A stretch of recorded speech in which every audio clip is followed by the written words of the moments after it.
Hello, thank you for joining me again as we look at the life of Solomon and his search for happiness and the meaning of life in the book of Ecclesiastes. I'd like to start by asking you to join us for worship services at the Bearden Church of Christ. We meet at 745 Cedar Street, that's Arkansas Highway 203 if you're coming from out of town. We meet at 10 a.m. for Bible study on Sunday mornings. We have Sunday worship service at 11 a.m. and at 5 p.m. We also have Wednesday night Bible study at 7 p.m. We invite you to come be a part of us at that time. If we look at Ecclesiastes, we see that it shows in a very powerful way that there's more to life than just existing, and there's more to death than dying because we will have to face a judgment. In our previous lessons, we've seen how Solomon began his search for the true meaning of life, that he observed the futility of this life as revealed in the weariness of repetition. He came to see the lack of novelty in this life. He came to accept that change in life was ineffective, and he came to realize that all of life's problems cannot be solved. But I want to remind you of this. This was all from a very human standpoint that he came to these conclusions. What he did learn is that earthly wisdom is not where the true meaning of life is, because his earthly wisdom only brought him grief and sorrow. So now as we move into chapter 2, we see Solomon looking elsewhere for the true meaning of life, and now he begins to explore pleasure, wealth, and great accomplishments. And in this chapter we read the conclusions that he came to.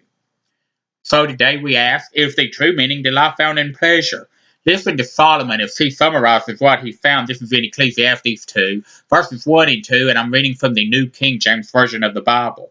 It says, I said in my heart, come now, I will test you with mirth. Therefore enjoy pleasure. But surely this also was vanity. I said of laughter, madness, and of mirth, what does it accomplish?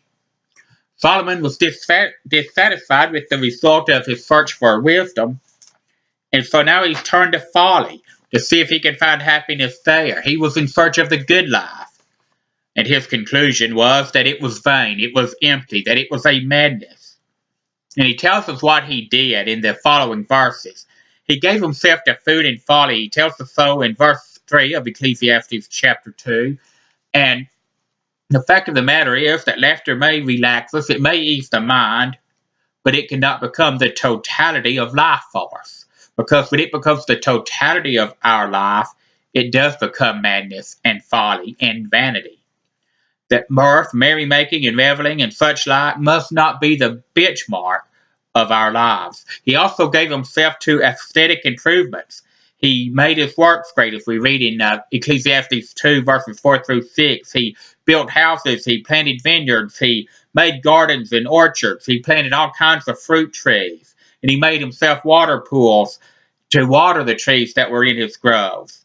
And he had a great passion for erecting magnificent buildings. He even erected cities, as we read in 1 Kings 9, verses 15 through 19, that he built cities, and some that were given to him by Pharaoh as a dowry. And he built these great cities, but you notice he didn't find pleasure in them. He built his home, and it was a magnificent home. It took him 13 years to build, as we're told in 1 Kings chapter 7.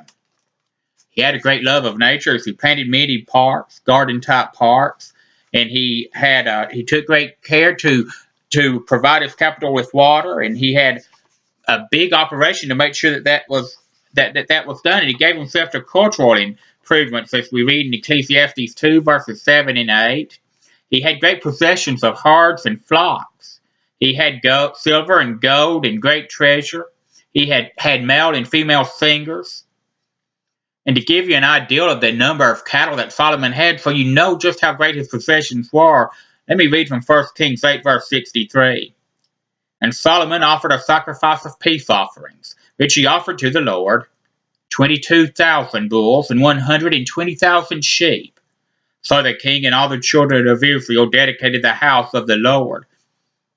Solomon gave himself to the arts. We read so in Ecclesiastes 2, verses 9 through 10. He tells us that he did not withhold his heart from any pleasure. He had more than any before him while retaining his earthly wisdom.